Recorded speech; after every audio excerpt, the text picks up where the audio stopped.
తెల్లాని కొబ్బరికాయ వెచ్చాని నెయ్యిని పోసి కర్పూర ధూపం వేసి ఇష్టంగా ఇరుముడి కడతాం.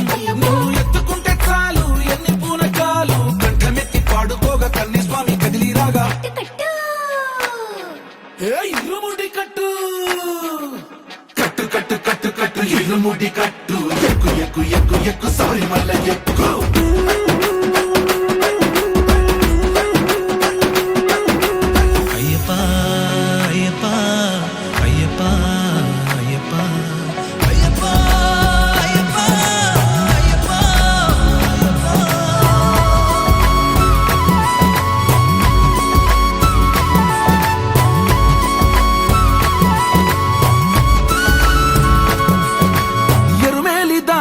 వస్తాం పంబలో నమూనకే వేస్తాం అప్పాచి మేడు ఎక్కి